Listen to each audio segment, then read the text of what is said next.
Assalamualaikum warahmatullahi wabarakatuh. Selamat pagi, selamat siang, selamat sore, atau selamat malam bagi para mahasiswa sekalian. Kali ini kita akan melanjutkan untuk materi perkuliahan Satuan Operasi 3. Pada bab kali ini akan kita bahas mengenai distilasi bertingkat atau distilasi yang banyak digunakan di skala industri. Jika sebelumnya kita mempelajari mengenai distilasi sederhana, artinya itu adalah distilasi satu tingkat. Kenapa distilasi bertingkat ini ada, atau kenapa distilasi bertingkat ini dilakukan? Didasari oleh kekurangan yang ada pada distilasi sederhana. Distilasi sederhana itu hanya mampu untuk memisahkan produk pada satu tahap.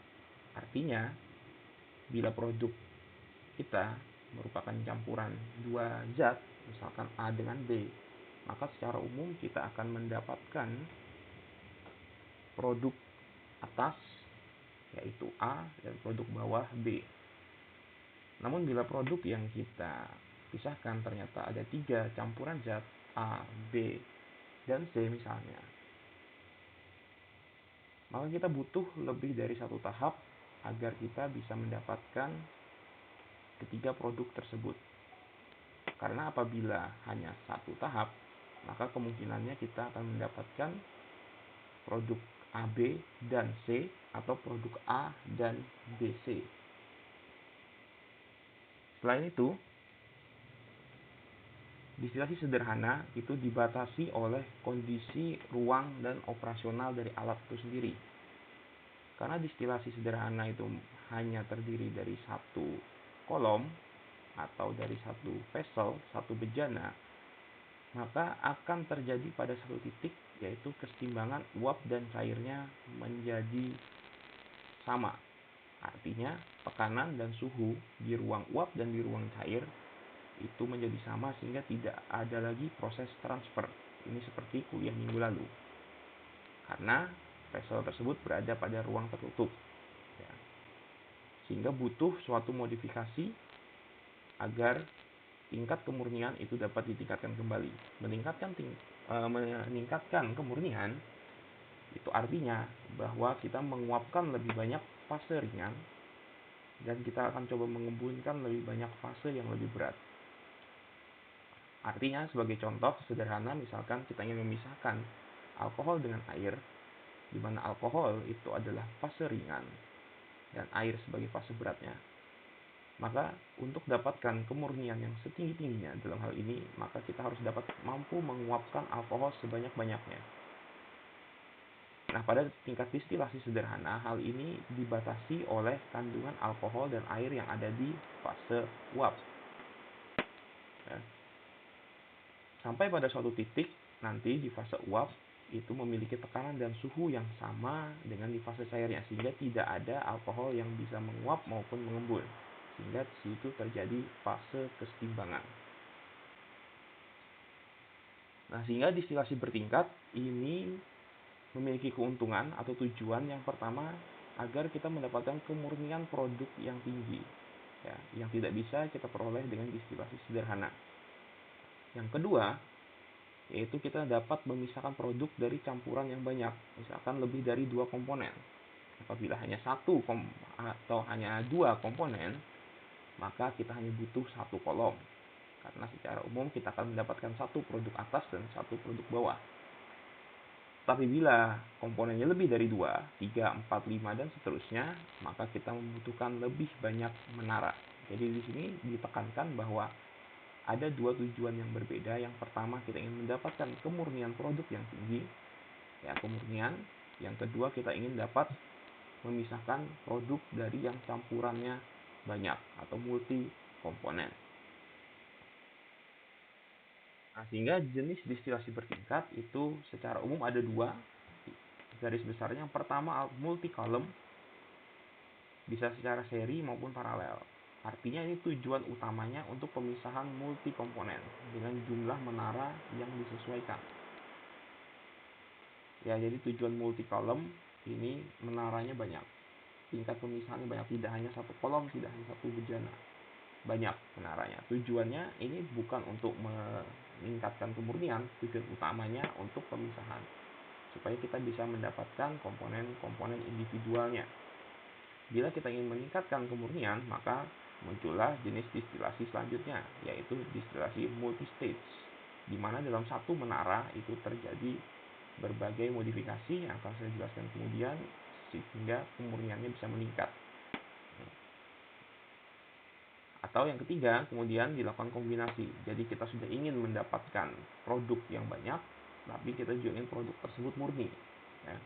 Jadi misalkan kita melakukan pemisahan A, B, dan C.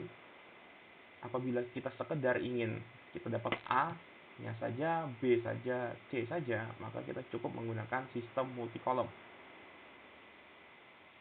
Namun bila misalkan kita ingin mendapatkan A yang sangat murni, produk A yang sangat murni, maka kita juga membutuhkan prinsip multi-stage. Ya. Jadi multi-kolom ini nanti kita akan bermain pada jumlah menara atau jumlah tahapan pemisahan. Sementara multi-stage ini kita akan memodifikasi bagian dalam menaranya. Bagaimana supaya bisa murni. Ya, jadi harap dibedakan di sini bahwa bila kita ingin memisahkan komponen sehingga kita bisa mendapatkan banyak produk di dalamnya, itu kita menggunakan multi-column. Tapi bila kita ingin dapatkan kemurnian, maka multi-stage. Ya, harap dibedakan di sini. Atau bisa juga dilakukan kombinasi dari keduanya. Nah, secara sederhana, ini adalah sistem prinsip pemisahan atau distilasi multistage. Di mana distilasi multistage itu memodifikasi bejana sederhana. Ya, jadi awalnya bejana hanya yang tengah sini, hanya yang C, ini atau disebut kolom. Nah, sekarang kolom itu normalnya biasanya dilengkapi oleh suatu kondenser, di mana uap hasil distilasi itu akan diembunkan dan biasanya disebut sebagai produk atas.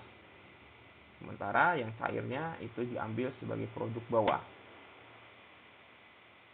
Nah, namun pada proses distilasi multistage di sini dilakukan yang namanya sirkulasi.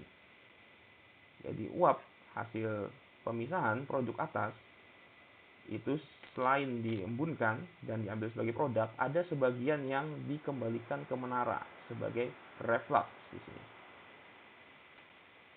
Begitupun di produk bawah atau bottom product, ada sebagian hasil bawah itu yang diuapkan kembali atau reboiler, sehingga terjadi proses sirkulasi antara vapor yang bentuk uap dan reflux yang berbentuk cair, sehingga terjadi kontak terus-menerus. Jadi ini perbedaan pertama antara distilasi sederhana dengan distilasi bertingkat itu dari sistem sirkulasinya. Distilasi sederhana itu bisa dibilang tidak ada sirkulasi atau flash distillation. Jadi distilasi satu kali sehingga uapnya ke atas dan cairnya ke bawah, selesai. Tapi di sini ada proses sirkulasi. Tujuan sirkulasi apa? Tujuan sirkulasi ini adalah supaya terjadi perpindahan massa dan panas secara terus-menerus. Karena sesuai tujuan awal kita tadi, bahwa bila kita ingin mendapatkan kemurnian produk yang tinggi, maka produk itu harus selalu terus dapat berpindah. Artinya fase ringan harus dapat terus menguap dan fase yang berat harus dapat terus mengembun. Nah, supaya dapat menguap dan mengembun, maka butuh terjadi transfer. Dan transfer itu sendiri terjadi apabila ada perbedaan tekanan dan ada perbedaan suhu. Ya, di situ tadi. Jadi prinsip transfer itu harus ada perbedaan. Dalam hal ini, dalam menara distilasi itu harus ada perbedaan tekanan dan suhu.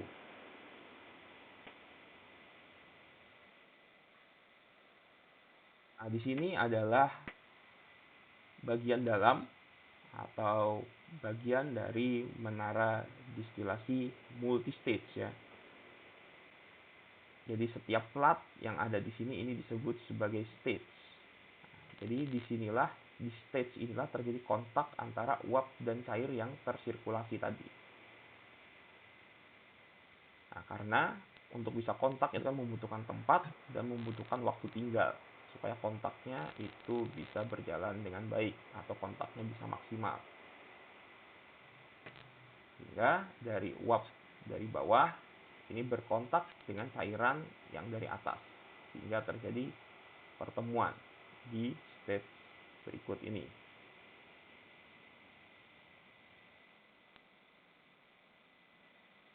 Apa efek dari pertemuan antara cair dan uap yang disirkulasikan tersebut? Kita kembali ke kuliah minggu lalu di mana di sini ada diagram TXY misalkan antara air dengan alkohol. Nah, di mana yang garis biru ini adalah garis cair atau garis liquid dan yang merah ini adalah garis uap. Nah, sehingga kita misalkan saja ada pemisahan antara air dengan alkohol. Jadi ketika alkohol campuran tersebut berada misalkan di suhu 87 derajat Celcius di sini, maka alkohol akan mulai menguap. Alkohol akan mulai menguap. Jadi operasional itu berada di sekitar di atas suhu 87 sampai sekitar 90 derajat Celcius. Nah, ketika menguap, produk atasnya itu akan diembunkan melalui kondensor di atas. Yang artinya bahwa sebagian dari air itu akan mulai mengembun. Artinya terjadi penurunan suhu di situ. Nah, karena bila kita lihat di sini, ya, ketika campuran air dengan alkohol itu menguap, maka di sini adalah alkohol akan menguap lebih dulu fase ringannya, dan air baru akan menguap ketika suhunya mencapai titik merah di sini. Nah, sebaliknya, ketika terjadi pengembunan, maka air yang akan mengembun lebih dahulu, ya. Jadi untuk penguapan fase ringan itu akan menguap lebih dahulu, sementara untuk pengembunan fase berat itu akan mengembun terlebih dahulu. Nah, karena ada perbedaan suhu antara penguapan dan pengembunan inilah yang menjadikan adanya transfer. Ya. Sehingga di distilasi multistate, adanya transfer ini menyebabkan selalu terjadinya perpindahan massa dan panas. Ya. Nah, coba dibayangkan ketika ada suatu uap terkena suatu cairan, sehingga ada sebagian uap yang memanaskan cairan dan ada sebagian cairan yang mengembunkan uap. Sehingga kita bisa lihat di sini, jadi misalkan ada uap dan ada cairan saling bertemu. Uap yang memanaskan cairan itu otomatis dia akan menguapkan fase ringan. Seperti saya bilang tadi bahwa fase ringan itu akan menguap lebih dahulu. Nah, sehingga di sini kita misalkan di plate N, di sini misalkan ini ada air dengan alkohol dan sama di plate N juga turun cairan air dengan alkohol. Ada uap air alkohol dan ada cairan air alkohol, sehingga di sini terjadi penguapan dan pengembunan secara simultan. Jadi uap yang naik ini akan memanaskan cairan yang turun. Apa yang teruapkan dari cairan ini adalah alkohol. Sementara cairan ini akan mengembunkan uap yang naik. Apa yang terembunkan yaitu air. Seperti prinsip dari fase diagram ini. Ya. Karena fase ringan itu mudah diembunkan dan fase ringan itu mudah diuapkan dan fase berat itu mudah untuk diembunkan. Sehingga nanti semakin ke atas kita akan semakin mendapatkan fase ringan yang lebih banyak. Karena apa? Fase ringan itu mudah diuapkan. Uapnya dapat dari mana? Nah, merupakan hasil dari penguapan cairan yang turun.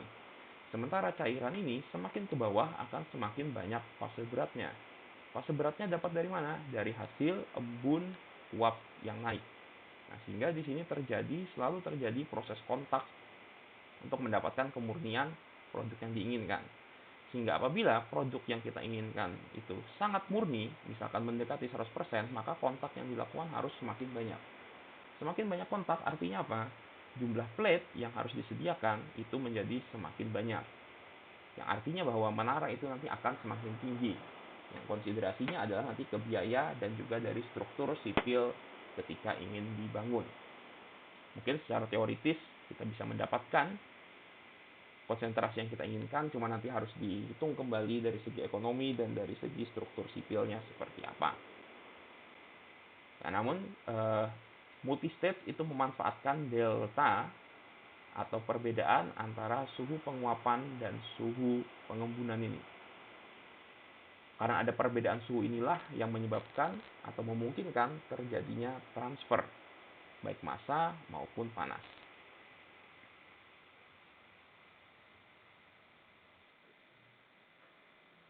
Nah, tempat kontak itu disebut plate. Satu plate itu setara dengan satu stage pemisahan. Nah, di mana misalkan bentuknya seperti ini, yang A ini adalah tray atau plate-nya, dan biasanya dia bentuknya berlubang seperti ini. Lubang ini gunanya untuk gas supaya bisa naik ke atas. Jadi D ini disebut sebagai downcomer form plate above. Jadi cairan dari atas, dari stage yang lebih atas itu turun melalui downcomer dan akan membasahi atau menggenangi bagian plate ini. Ketika dia sudah sampai overflow di sini, overflow dia akan masuk ke wear dan dia akan turun untuk ke stage yang di bawahnya. Kontak itu terjadi di sini. Jadi ada gas yang naik dari stage sebelumnya itu mengenai cairan di sini, sehingga secara simultan terjadi penguapan, sehingga nanti uap atau fase ringan dari cair ini akan ikut ke atas, dan fase yang berat dari uap ini dia akan tertahan di cairan dan ikut ke bawah. Mengapa cairan tidak jatuh melalui sini, melalui lubang-lubang ini? Karena atau diharapkan tekanan gas ini lebih besar daripada tekanan cairannya, sehingga gas ini bisa menekan supaya cairannya tidak jatuh melalui sela-sela ini. Walaupun mungkin ada beberapa persen cairan yang bisa merembes melewati lubang-lubang ini, tapi secara umum dengan mengatur tekanan gas dan kecepatan aliran gas, hingga gas ini nanti bisa menahan cairan yang ada di sini.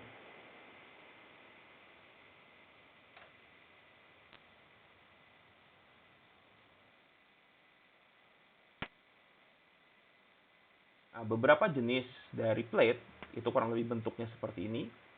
Ini bentuk paling sederhana dari menara distilasi multistage, yaitu adalah shift plate. Jadi hanya plat yang dilubangi. Lubang ini fungsinya tadi untuk memberi jalan uap untuk bisa saling kontak dengan cairan. Ini yang paling murah karena hanya perlu melubangi plat besi atau baja.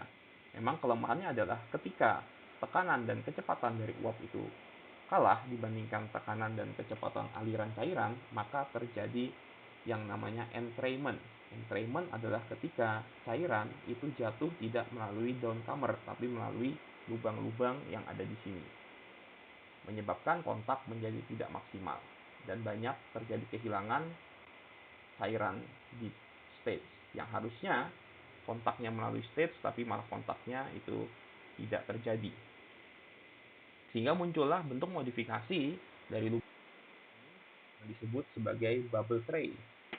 Bubble tray ini prinsipnya seperti knock, ya. Jadi awalnya bila tidak ada tekanan, bentuk tray ini dia akan turun ke bawah.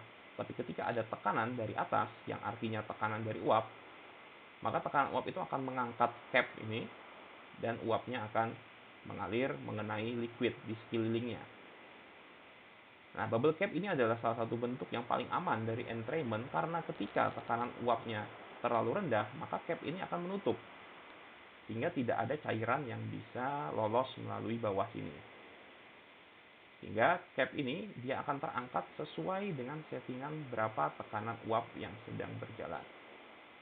Ini adalah bentuk yang paling bagus. Cuma resikonya adalah dari segi biaya, ini menjadi cukup mahal. Dan maintenance-nya juga sulit, di mana kita harus ngecek satu persatu bubble cap ini apakah dia masih, dalam tanda kutip, tekanannya masih bagus, atau istilahnya daya angkatnya masih cukup. Dan juga bentuk seperti ini rawan sekali atau hampir tidak digunakan bila pemisahannya menggunakan atau ada bahan yang mudah berkarat. Karena apabila terjadi karat di area sini, maka ada kemungkinan cap ini tidak akan balik, atau cap ini akan selalu terangkat, tertahan di sini, tidak bisa balik ke bawah, yang menyebabkan entrainment nanti mungkin terjadi. Hingga ada bentuk yang lebih sederhana, yaitu bentuk valve tray, sehingga sengaja akan sedikit ditinggikan bentuknya, tidak lubang biasa saja, tapi dipasang semacam bentuk seperti jamur seperti ini, hingga uap yang naik ke atas ini karena dia melalui ruangan yang lebih sempit, sehingga tekanannya menjadi lebih tinggi. Hingga untuk menjaga tekanan di sini melalui ruang kecil ini, hingga tekanan dari uap akan lebih tinggi, sehingga selalu tidak akan membuat airnya itu jatuh melalui sela-sela ini. Karena terjadi perubahan diameter, bandingkan misalkan lubangnya tidak dipasangi oleh valve jamur seperti ini, maka cairan itu akan sangat mudah sekali merembes. Karena juga tekanannya itu melalui diameter yang awalnya sebesar ini. Nah, sekarang karena dia harus melalui diameter yang kecil menyebabkan kecepatan dan tekanan dari uapnya itu membesar, sehingga cukup atau mampu untuk menahan supaya cairan tidak jatuh ke bawah.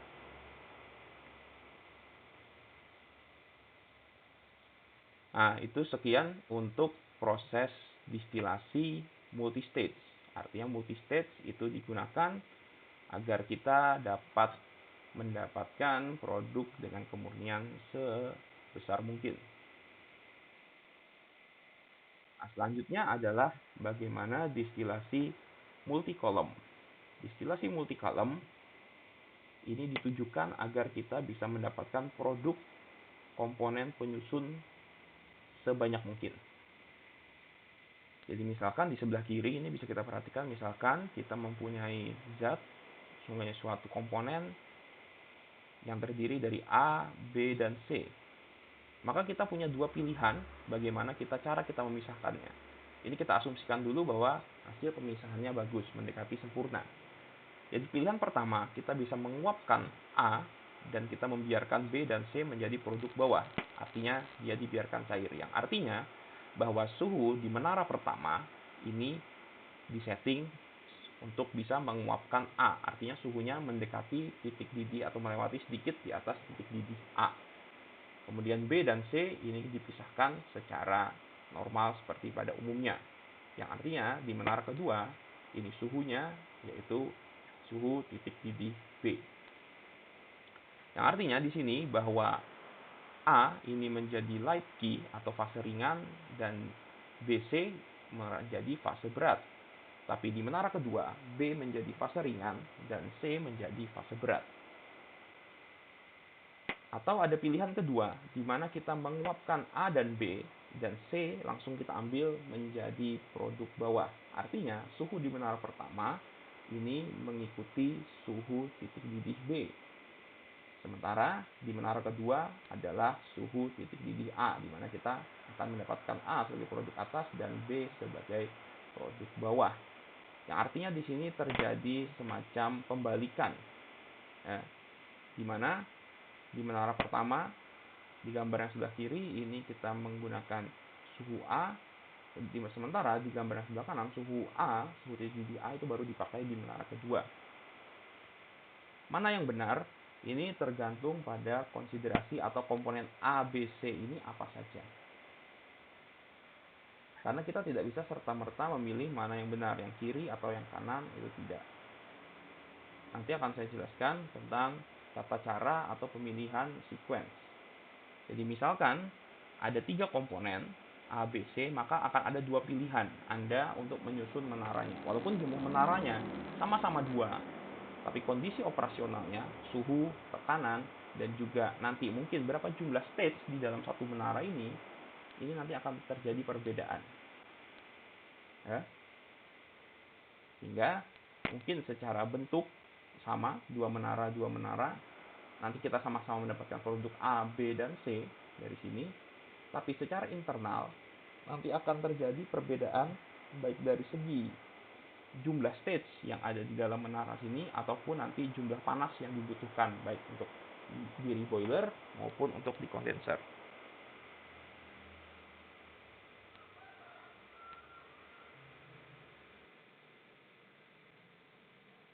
Nah, sebagai contoh selanjutnya misalkan kita punya 4 zat A, B, C, dan D. Maka secara umum kita akan punya 5 pilihan. Misalkan A, B, C, D. Pertama kita pisahkan A dan kita biarkan B, C, dan D sebagai produk bawah. Sehingga kita dari sini, dari menara pertama kita akan mendapatkan produk A. Sehingga untuk menara selanjutnya tujuannya memisahkan B, C, dan D. B, C, dan D ini akan ada dua pilihan. Apakah kita uapkan B-nya saja terlebih dahulu ataupun kita uapkan B, C. Sehingga kita langsung memperoleh produk D di menara kedua. Baru kemudian B dan C akan kita pisahkan di menara ketiga. Atau kita memperoleh produk B di menara kedua dan CD akan kita peroleh di menara ketiga. Atau metode kedua, kita pisahkan AB dan CD. Sehingga di menara pertama kita belum mendapatkan produk murni. Tapi nanti di menara kedua kita akan dapatkan produk AB dan di menara ketiga kita akan dapatkan produk CD. Artinya di sini akan terjadi pemisahan secara paralel. Jadi menara pertama AB dan CD, lalu akan ada pemisahan AB dan ada pemisahan CD di dua menara selanjutnya.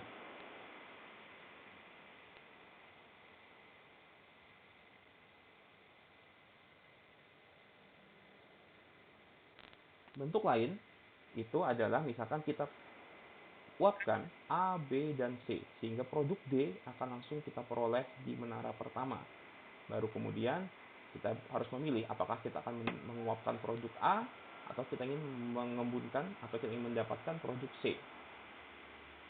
Jadi pemisahan pertama kita pisahkan A, B, C dari D. Yang kedua ada jalur di mana kita mendapat misalkan A dari B dan C atau kita memisahkan AB dari C. Baru kemudian kita pisahkan produk yang lain, AB di sini atau BC lanjutnya. Sehingga akan diperoleh 5 konfigurasi untuk bisa memilih bagaimana kita untuk memisahkan suatu zat yang terdiri dari 4 komponen. Nah, jadi secara garis besar, bila produk Anda ada 2 buah, misalkan A dan B, maka hanya ada satu kemungkinan pemisahan. Ya, karena kalau 2 produk itu sudah pasti akan ada satu produk atas dan satu produk bawah. Tapi bila produk Anda ada 3 A, B, C, maka tadi kita akan punya 2 kemungkinan, yaitu A, B, C atau AB dengan C. Ya. Begitupun 4, 5, dan seterusnya. Artinya semakin banyak produk maka akan semakin banyak kemungkinan possibility untuk pemisahannya.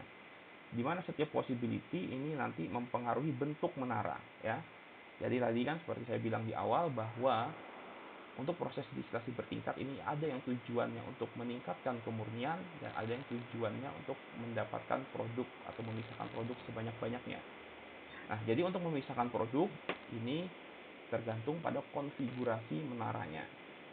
Mana yang dipisahkan dahulu, mana yang dipisahkan belakangan. Tapi untuk mendapatkan kemurniannya itu bergantung pada satu menara. Ya. Jadi nanti misalkan perbedaan dari sequence ini nanti akan mempengaruhi juga perbedaan jumlah stage di dalam menaranya, kebutuhan pemanas, kebutuhan pendingin, dan sebagainya. Jadi apabila pemisahan Anda hanya 2 dan Anda ingin produk dengan kemurnian setinggi mungkin, maka yang harus Anda utak-utik atau yang harus Anda hitung itu adalah kondisi di dalam menaranya. Jumlah stage, jumlah kebutuhan pemanas, jumlah kebutuhan pendingin. Tapi bila produk Anda itu masih banyak, artinya banyak komponennya, maka yang penting pertama itu adalah sequence. Jadi bagaimana cara Anda memisahkan? Jalur mana yang Anda pilih untuk pemisahan dulu. Baru kemudian nanti diatur per menara. Bentuk menaranya, jumlah stage, dan kebutuhan pemanas. Dan bagaimana untuk memilih urutan pemisahan? Ya kita ambil contoh misalkan ada 5 komponen. Benzen, toluen, etilbenzen, silen, dan C9 atau fraksi berat. Dengan flow rate artinya dengan jumlah massa sekian dan ada relative volatility.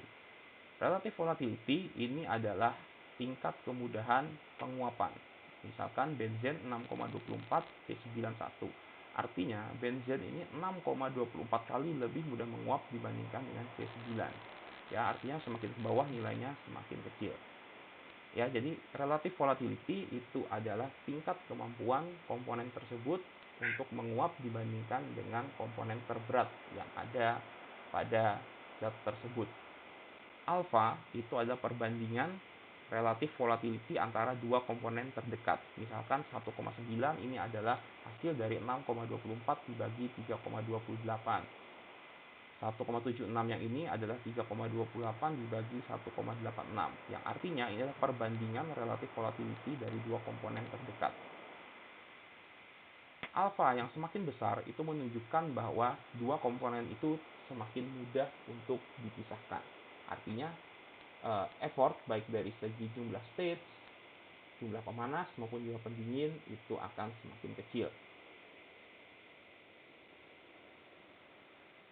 Nah, untuk memilih urutan pemisahan, urutan pemisahan yang pertama itu adalah relative volatility yang terkecil, artinya yang mendekati 1, itu harus dipisahkan terakhir.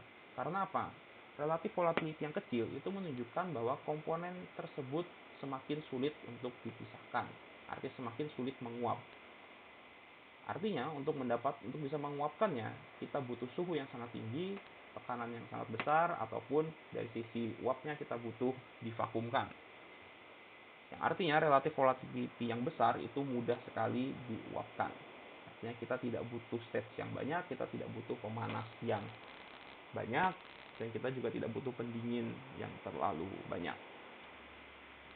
Yang kedua, komponen yang paling ringan ini dipisahkan dahulu lewat hasil atas. Ya, karena dia ringan, artinya dia mudah dipisahkan. Jangan sampai dia berada di produk bawah. Karena kecenderungannya untuk produk ringan itu cenderung mudah menguap. Yang artinya dia lebih sulit untuk mengembun. Sehingga apabila kita setting supaya produk yang ringan itu menguap, maka akan butuh pemanas yang tidak terlalu besar.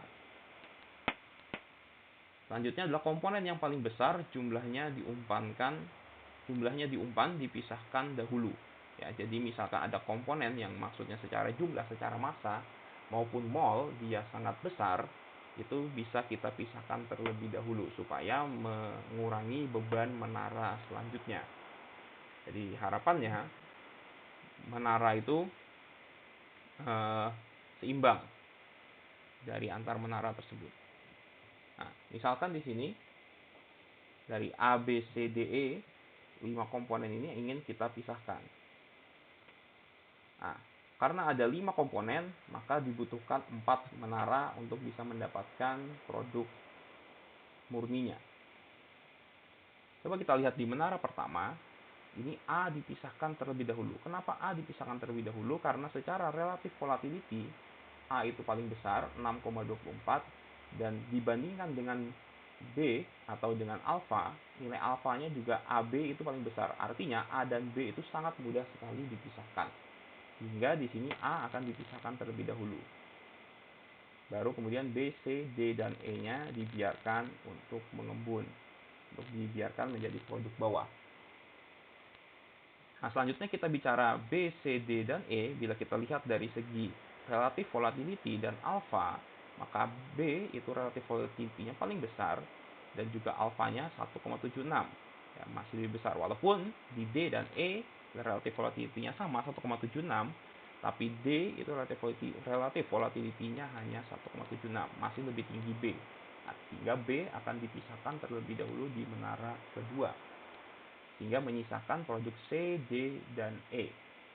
Sehingga di sini pilihannya kemudian apakah E akan kita pisahkan ataukah C yang akan kita ambil pertama. Nah, bila kita melihat dari sini bahwa C itu relatif volatility-nya paling besar.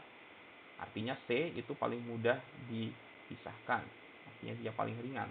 Tapi bila kita lihat dari nilai alfanya, bahwa perbandingan antara CD dengan DE itu D dan E itu lebih besar. Artinya, walaupun C itu paling ringan secara suhu, secara titik penguapan, tapi dari cara pemisahannya dibandingkan dengan zat lain, maka D dan E itu masih lebih mudah dipisahkan. karena nilai relatif volatility-nya itu 1,76 banding 1. Sementara di C dan D itu perbandingannya 1,86 berbanding 1,76. Yang artinya walaupun kita paksa C itu untuk memisah sebagai produk atas, nanti akan dibutuhkan jumlah stage, jumlah pemanas, dan jumlah pengembun yang sangat banyak. Maka D dan E itu sebisa mungkin dipisahkan terlebih dahulu, sehingga produk atasnya itu adalah C dan D, E akan kita dapatkan sebagai produk bawah menara ketiga. Kemudian di menara terakhir C dan D akan dipisahkan mengikuti titik didih dari masing-masing. Itu artinya apa? Artinya di sini bahwa yang menjadi konsiderasi atau yang menjadi pilihan itu benar secara makro. Pilihan itu tergantung pada nanti jumlah stage. Jumlah stage itu nanti akan mempengaruhi ketinggian menara. Ketinggian menara itu akan mempengaruhi secara ekonomi dan secara civil work. Dan juga nanti jumlah pemanas dan jumlah pendingin itu nanti mempengaruhi jumlah energi. Ya. Bila kita paksakan, misalkan di sini, bila kita paksakan yang pertama A, B, C, D, E, dan kita paksakan C yang terpisah, artinya produk atasnya adalah A, B, C, produk bawahnya adalah D dan E, bukan berarti tidak bisa. Tapi bila nanti kita hitung secara lebih detail, nanti kita akan butuh jumlah stage yang lebih banyak, jumlah pemanas yang lebih banyak, dan jumlah pendingin yang lebih banyak. Jadi sebenarnya tidak ada yang salah di sini. Anda bisa saja, misalkan Anda ingin A, B, C, D Anda uapkan, E yang Anda ambil sebagai produk bawah, silahkan. Tapi nanti secara jangka panjang, hitung-hitungan ekonomi, hitung-hitungan energi itu nanti menjadi tidak masuk akal. Di atas kertas semuanya benar. Ya.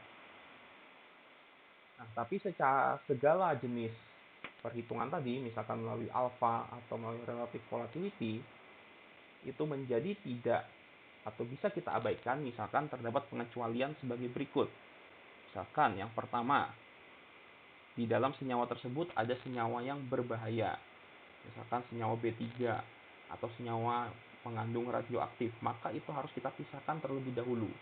Artinya harus kita ambil secepat mungkin, baik secara uap maupun secara cair. Tujuannya apa? Tujuannya adalah dari segi keamanan, supaya produk tersebut tidak terikut terlalu banyak dalam siklus menara. Ya coba dibayangkan, misalnya ada zat radioaktif, kita pisahkan terakhir, padahal dia sudah melalui 3-4 menara, maka tingkat keamanannya itu menjadi sangat tinggi. Artinya personel yang harus menjaga nanti atau setiap menara itu harus ada penanganan radioaktif. Atau yang kedua, misalkan senyawa yang reaktif atau senyawa yang tidak tahan panas. Ini sebisa mungkin harus kita ambil terlebih dahulu. Ya, supaya misalkan ada senyawa yang reaktif, apabila dipisahkan terakhir, itu nanti produk hasil reaksinya itu nanti malah semakin banyak. Yang padahal mungkin kita tidak ingin dia bereaksi. Atau senyawa korosif.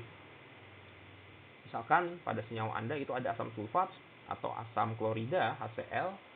Apabila Anda pisahkan terakhir, maka dari menara pertama sampai menara terakhir itu harus stainless steel semua, yang otomatis nanti dari segi biaya, baik pembelian bahan maupun biaya konstruksi menjadi lebih besar.